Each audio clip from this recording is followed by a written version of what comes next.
Hey guys, my name's Crystal Kenny, and I'm in love with creating. All things artistic and imagination involved. I'm an American girl who chased her creative dreams all the way to Paris, France, making a living using photography. This podcast takes you inside the stories of all the artsy folks I've met along the way and gives you that extra push to discover your creative gifts. The desire to create is deeply inside each and every one of us, and I give you the tools and inspiration to find a new way of living a more creative life. This is La Vie Creative, the podcast.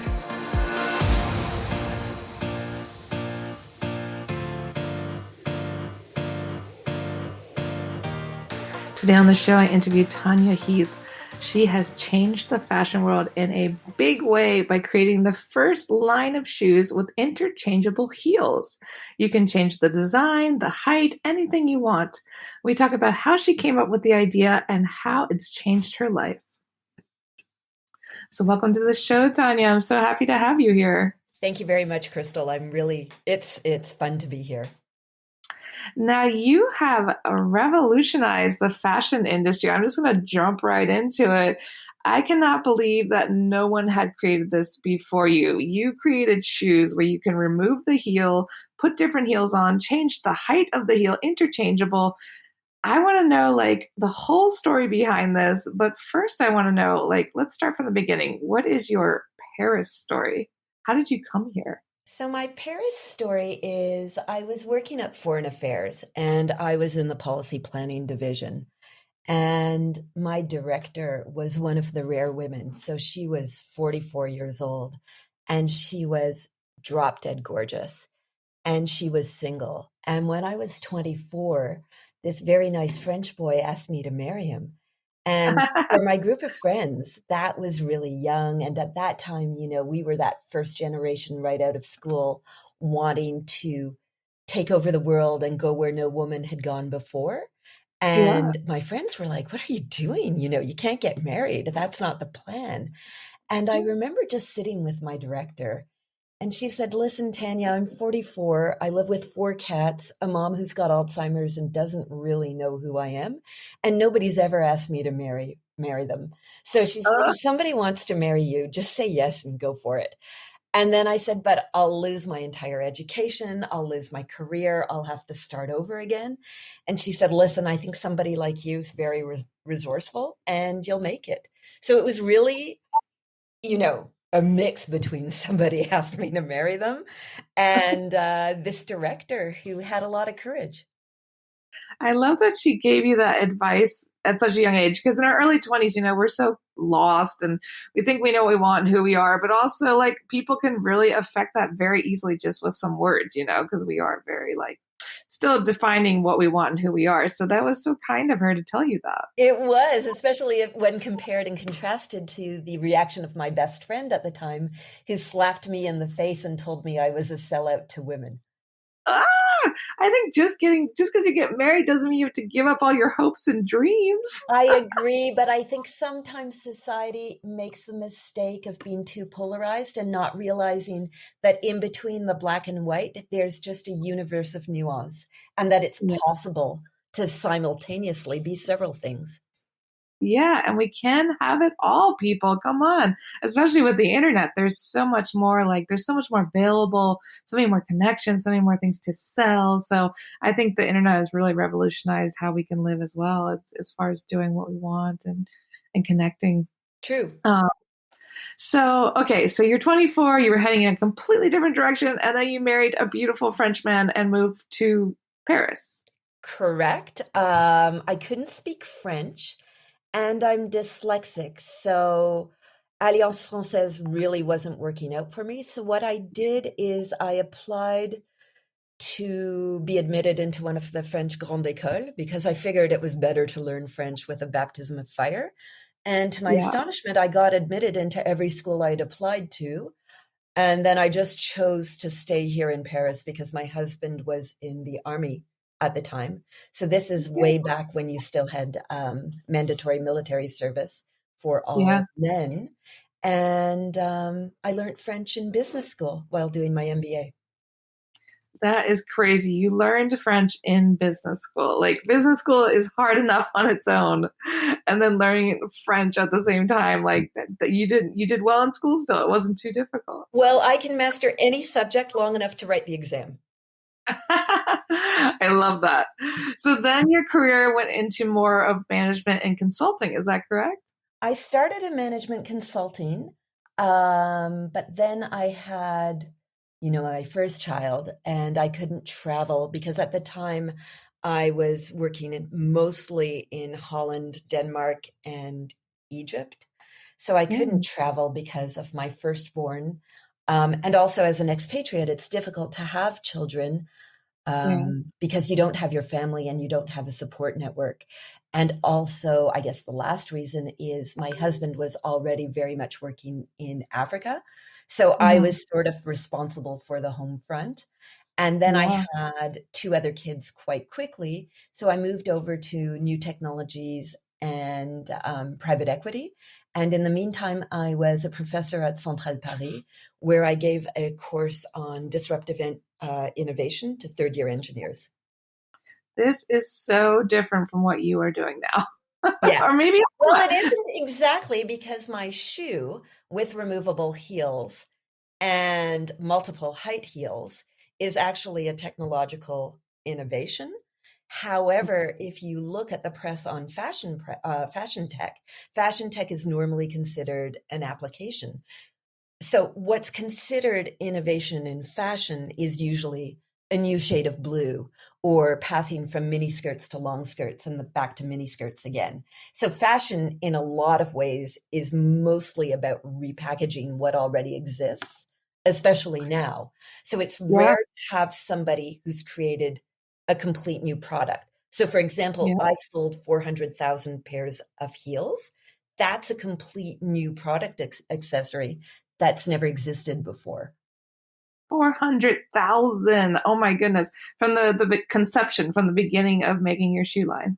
Yes, that's right. Because with each pair of shoes, most women will buy three pairs of heels. Most women will take one low pair, one medium pair, and one high heeled pair, just so they can Wow. have a lot of versatility in that one pair of shoes.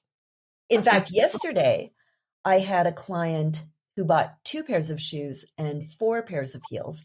And that astonished me. And I asked her why she was doing it. And she told me she was clearing out her closet. So she said she'd become a minimalist. She couldn't she couldn't handle having stuff around anymore. And she yeah. said with these two pairs of shoes and four pairs of heels, she was able to replace about 20 pairs. Wow. I mean, it's great. I mean, it's great for the environment in that way too, but I want to go back to like how did this even start? Because you're teaching, you're working in consulting, you're having these beautiful children, and then one day you just wake up and say, I'm going to design shoes. No, it had come the very first time I put on a pair of heels. It was for an office job back home in Ottawa, and I could barely walk. And I was thinking, what is this? Like, why? And then I just started thinking, this is just so typical. We can put a man on the moon, we can build high-speed trains, we can do so many things, but we can't make a shoe that does it all and does it all on women's terms. So I Yeah. started becoming obsessive about how to make high heels comfortable. And I tried to do that for years, and I bought every product that was out there. So all of the gels, all of the Nike Air shoes, like all of the different concepts that came out. And in actual fact, none of those really work. So then I started thinking truly the only way you can make a high heel comfortable is to make it occasionally not a high heel. And that's where Mhm. the idea came from. I love that. So like so you came up with the idea while you were living in Paris, obviously, and once you had this idea, how difficult was it to get it going? Like to find a designer, to find, the factories. Like how long did it take for you to have this idea to actually have a shoe in your hand? So that was unbelievably difficult. So when I Yeah. started this company, the only thing I knew was private equity. So I had private equity instincts, and I knew a lot about innovation. So what I tried to do was I tried to buy a previous patent, and I tried Mhm. to use leverage to buy Mhm. a factory in the south of France that made army boots. And I'm so happy that I did neither. So what I now know today is that a factory tooled to make army boots can never make a luxury pump. So that's number one. Mhm. And number Yeah. two, when I had examples of the technology, it was American technology that I tried to buy, and I did focus groups here in Paris. People were saying things like, I'd rather be dead than wear those shoes, or those shoes are so ugly, they look like a dead donkey. Like the feedback was so overwhelmingly negative that I realized I would have to start from zero and build the Yeah. concept myself. But to answer your question succinctly, it ended up taking 2.5 years to get from idea to proof of concept. It took Mhm. 14 engineers and shoe designers. And because Wow. still to this day, everybody in the shoe industry thinks I'm a fraud, thinks the shoe is impossible, it was very difficult to convince people to even work with the brand. So, for example, the first shoes that we did, that very first collection, I was charged 320 euros for each pair of shoes because the Mhm. factory owner said, I'm happy to do it, but for me, it's just taking your money. Wow. So no one believed in you. Oh, and nobody, but it's still the case. I'm like the That's little great. lone voice who, I don't get invited to the parties. If I do a trade fair, people still come to the stand to tell me I'm a liar.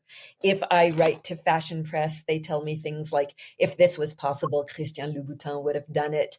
I've had people even refuse to try them on. What? So why do they think you're a liar? I mean, the shoe exists. It works. Like, what are you lying about? I I think it's so ingrained in people's ideas, or it's so ingrained in people's psyche that this is impossible, number one. Yeah. And number two, as a teacher of disruptive innovation, I anticipated this to a certain extent, maybe not to this extent. But Yeah. one of the lesser known facts about Dyson is it took him 12 years to sell one vacuum cleaner.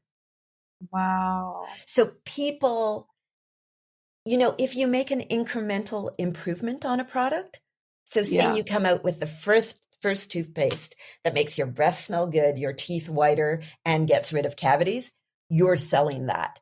But the first people who came out with toothpaste probably had a more difficult time. Yeah. Probably everyone was terrified of it. Right. And you had to find a lot of arguments for making this a product. So I'm sort of, this lone voice in the wilderness, preaching something that everybody's being told is impossible. That was actually my next question. Like, have any major brands approached you about buying your design, about buying your patent? It sounds like no. No. However, the largest luxury company in the world asked me to be the CEO of their company and replace their top designer. I've Whoa. had, yeah. So I've had at the CEO level an So did enormous you amount of people say take me no to seriously. that? Sorry? You said no to that? hmm I'm not there to sell handbags and lipstick. Yeah, I yeah, think to a certain extent, anybody could do that. Or, yeah, any smart person with an yeah, MBA can do that. But I'm here to change the world. Like, my goal is really to make women friendly products with mhm, technology and innovation that fit into their life and that are good for people and good for the planet. So I'm much more, I don't know if you would say an artist or an idealist. Certainly, if mhm, I'd remained in Canada, I would be politically active. But because yeah. I'm in France, I doubt anybody would ever vote for me. And this is my way of taking a stand on a lot of societal issues. I love that. I mean, that's such a way to take a stand in France fashion. And when you were hearing that, all these people telling you you're crazy, this is a terrible idea, these are ugly, these are horrible, blah, blah, blah, blah, blah. How did you continue? I mean, so many people suffer from like imposter syndrome or already having like low self esteem, and you're completely making something new and people are not being super great about it. Like, how did you keep going and keep believing in yourself? It was really hard. So, because they don't stop there, they tell you that you're unethical. They tell you that you're a liar. They tell you that you're ugly. They tell you that you're not one of them. Wow. My son said to me 4 years ago that he would never start a company because the only thing he'd ever seen of his mother's company was his mother coming home from work completely defeated and crying alone in her bedroom. Oh. So it's awful. My personality changed. So I used to be more, I don't think I was ever bubbly or outgoing, but I'm certainly introverted at the moment. Yeah. I don't trust people. Mhm. And I almost never go out. So Wow. yeah, so it had, I guess, a lot of negative repercussions on me, on the company, certainly. Yeah. Because, if you're not networking and if you're not putting yourself out there, nobody really knows your company even exists. So it was a difficult period. I would say, to be honest, I've transcended that. So now I'm in a really good space. So, on a happiness scale of 0 to 10, I'm probably at a 9. And I've had to build myself by myself Mhm. on the only stable ground I know, which is me. Yeah. I love that. So you kept like believing in yourself and even when other people didn't, like, what about your family, your friends? Were they any kind of support for you, your husband? No, but they weren't. I don't know if it's their fault. I work very hard. So I Mhm. probably work 80 hours a week. And Yeah. I'm also responsible for 3 children, one of who is, she has very strong special needs. So I don't talk about my work when I'm not working, to the Hmm. extent that a friend who I've known for 14 years saw me on TV 2 years ago. And she Wow. said, I didn't even know you made shoes, Oh my God. because if I go out, I don't ever talk about myself. We gotta work on that, girl. You gotta be telling everybody about your stuff. You gotta get your elevator pitch going. No, I have an elevator. I won the French Tech Tour in 2006 for another company, but no, I can express what I just, when I'm out or when it's private time, I need to break from the company. Yeah, yeah. That The makes other sense. thing is that, the kind of support that you get as a creator in France is very different than you would get back home in Canada. So, for Hmm. example, in Canada, every person I know, from my teachers to my friends to my doctor to everybody, has bought at least one pair of shoes, and Wow. probably 10 to 20. In Wow. France, I only know 5 people who've bought a pair of shoes in the past 12 years. Wow. So Yeah, that was my Parisians do not support each other, yeah. um, at all. So there's no point talking about it, really. Yeah, yeah, no, that definitely makes sense. And it's like if people want something, they want it, but just because it's like your friend or your doctor or whatever, they're not gonna like, oh, let me buy your shoes and support you. Like they feel like it's the same. You're right. Like Americans and Canadians to be more supportive in that way. And I was wondering, like, who is the main buyer of your product? Is it French people, American? Like, who's the main buyer of these The main shoes? buyer is definitely French people, simply Oh, because I got, I won quite a few business competitions in the beginning. So we got a certain amount of publicity. And I did a client survey about 2 months ago. And I found out, to my astonishment, that 84% of the people who responded had heard about the brand from another friend. So we hmm. have an amazing word of mouth. In Oh, fact, the answer to, would you recommend this concept to somebody? The answer was 98% who said that they would. And then wow. to the answer to the question, would you be sad if the brand went out of business? We got 99.8% of respondents who said Oh, yes. wow. That's amazing. Yeah. That's Yeah. really I mean, you got some support then. It sounds like people are jumping on board. Is this why your happy scale jumped to a 9? It was surprise because it's really tough. So, my business due to COVID and strikes and gilets jaunes, basically 4 years of instability has Yeah. shrunk over 10 times. Yeah. So we're not even saying 10%, it's shrunk 10 times. What's it like running a fashion-based business in France? Like, I know so many people dream of coming up with their own designer line, own dresses, own fashion purses, whatever. What is that like? Like, is that enjoyable? Is it constant struggles? How do you feel about running a business in France? I think it's, a mixture of the three. I think if you were to run a fashion business just about anywhere, it would be struggle. So I used to be very derisive about the fashion business when I was in software or when I was in new technology or when I was in diplomacy. But I would actually argue that it's probably one of the most difficult businesses in the world. So you have the first challenge of having to reconcile creativity with business. You have treasury cycles, which can last up to 3 years in between product conception and product sale. So for example, we're coming out with a brand new heel style in a few weeks, and I drew that heel 2 years ago. Obviously, the times are extended because of COVID delays, but so you're engaged in a product for a very long period of time. Then there's so much about intuition. You have to get colors right. You have to get styles right. You have to be able to sniff out of the ether what people want.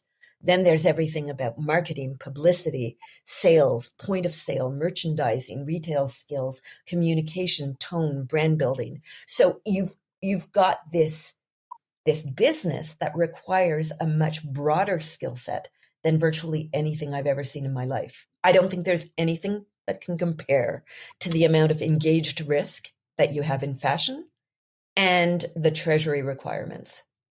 I can't even imagine. I mean, and also that has a lot of like trend forecasting involved too. Cause if you design something 2 years ago, you're like, is this still going to be popular? Will this still be relevant? Yeah. And in fact, that's something where paradoxically, prior to having my own company, I was really good at that. But now that I have my own company, I'm terrified. So I rely a lot more on data than I used to when I was just a consumer. So when I was a consumer, my joke was that I could predict with more accuracy than a fashion editor or Karl Lagerfeld what was going to be popular. And now that I'm in the thick of the storm, so to speak, I'm much more insecure about my own ability.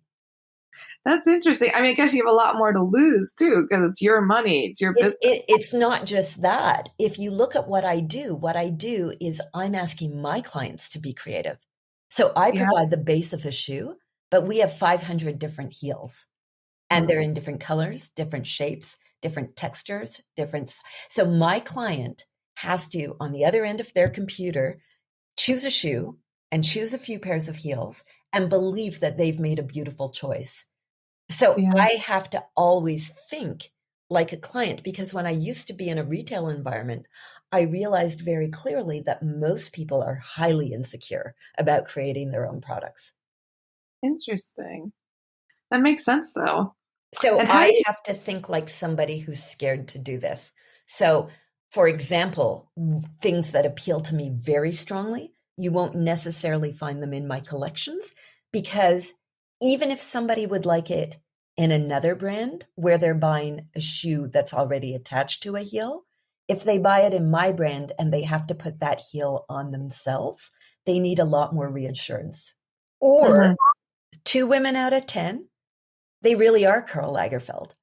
They just saunter into the boutique and they have so much self-confidence and such a strong view and definition of who they are and what they like that for them, it's just pure pleasure.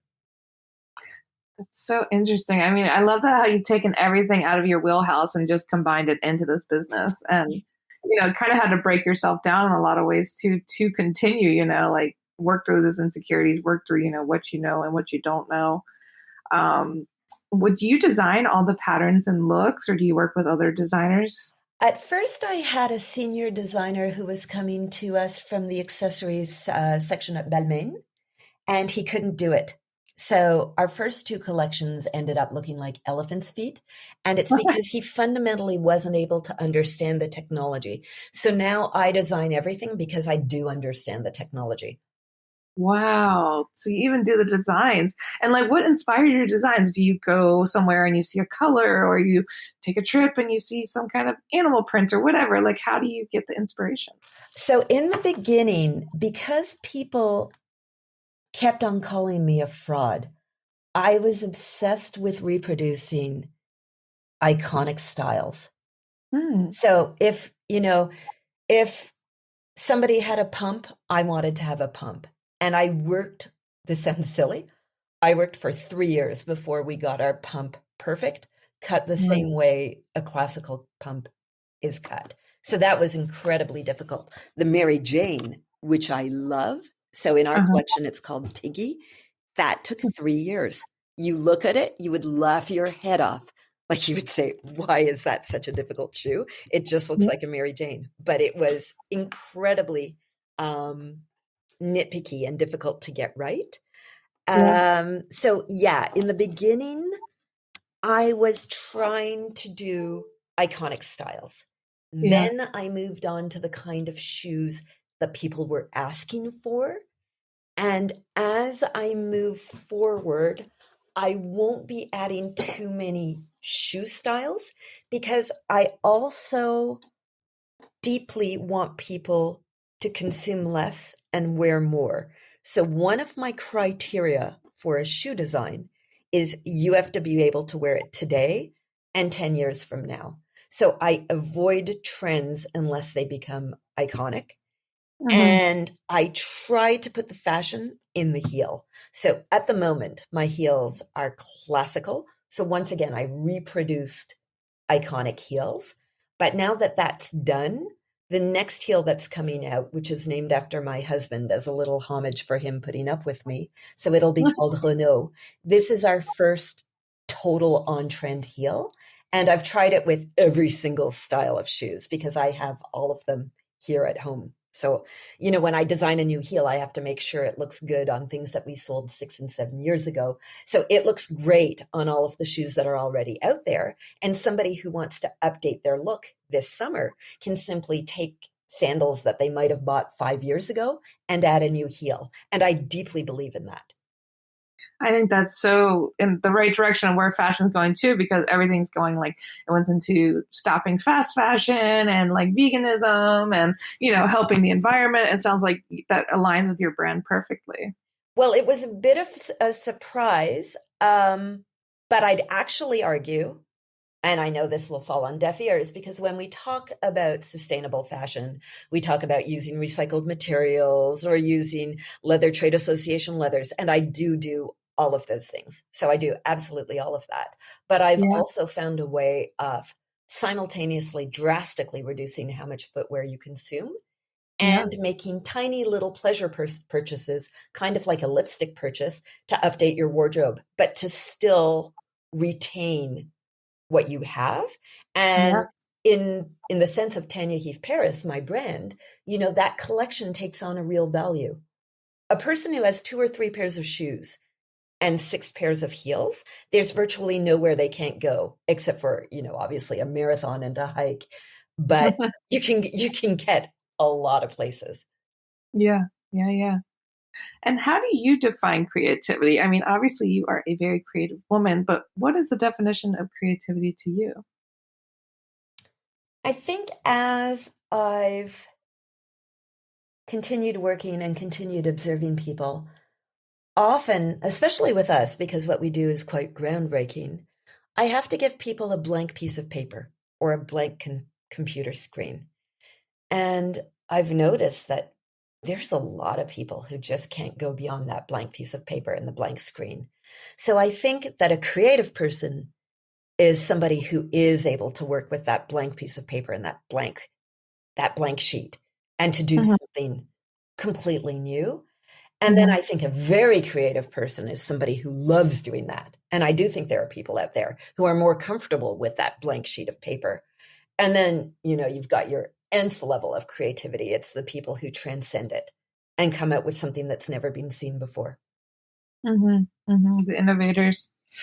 And what advice would you give to people who feel like they're not very creative, who are searching for their creative gifts? What would you tell them? I would say creativity is just one of the skills out there, and it might not be the most essential. Yeah. Perseverance is a skill, honesty is a skill, originality. There's a whole bunch of words that are sort of a tangent of creativity, which have as Mhm. much value as creativity. So, if you're not creative, don't sweat it. There's tons of people who are. Just focus on what you can do. That would be my advice. So I'm not, to a certain extent, I'm a fraud because I am a touche-à-tout. So in English, that means somebody who I do like to try different things. And, when I was in university, I would always joke about how I was a Renaissance man because I was still taking astrophysics in third year of international relations just to prove I could, not to the world, but, to myself. Yeah. So I do like to have a veneer of knowledge, but Mhm. not everybody's like that. And some people are specialized in what they do, and that's completely legitimate. And sometimes specialization, in fact, I'd argue often specialization can lead to creativity. So I think, I guess the biggest advice I would have is don't sweat it and define creativity in a way that makes you creative. I like that. And what's next for the brand? What's happening now? Anything new coming out? Well, like I said, there's the new heel. I just received the summer collection, so I'm going to have to photograph it and start organizing all of the shoots for the summer collection. We're now going to be more standard, so we'll have an editorial line for each pair of shoes, and we'll be a bit more behaving like a fashion company. But my real preoccupation is, save the company, renew with growth. So, the big news is we came out of bankruptcy protection last week, and I'm Ah, super proud of myself. yes, Yeah. congrats. Yeah. So So I was sweet. able to save everything. So, that business degree did Pay come off. in handy. And I got a standing ovation at the Tribunal de Commerce. So that was a bit of a rush. And now I want to focus on revamping sales and turning this company around and becoming what we used to be. I love everything that's going on for you right now, and I can't wait to see what you do next. You remind me a lot of the what's that woman who made Spanx? I always forget her name. That is so funny you say that. I Because have everyone, clients, I don't know her name, but I have clients who spontaneously come into the store and tell me that. There's a few differences. I think she has a more bubbly, effervescent personality than me. And I think she's more, you have an American word for it. What do they say about people who are in New York? They're always on the make, or they're always, oh yeah, they're always like making connections, always like selling. Like I yeah, can't there's a think. word for it that Americans use. I can't remember it, but I heard it a lot when I was in New York. I think Yeah, she's one of those people. I'm not. If we're in a party, you probably won't even know I'm there.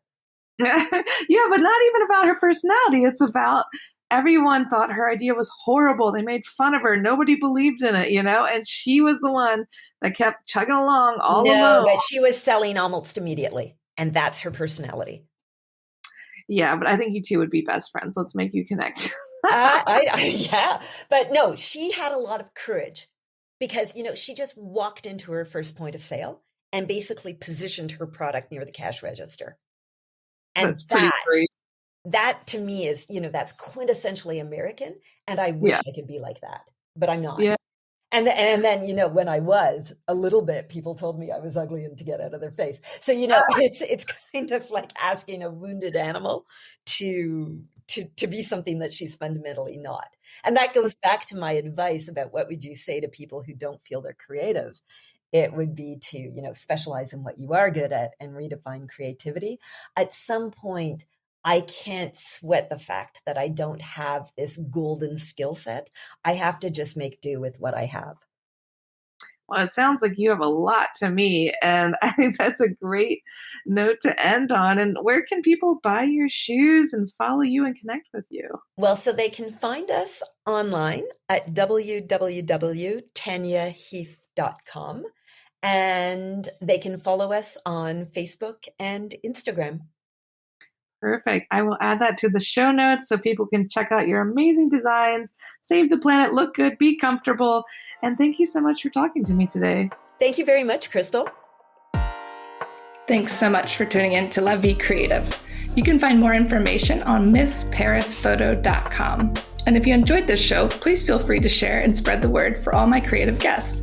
We have the power to help them to keep doing what they love. See you next time.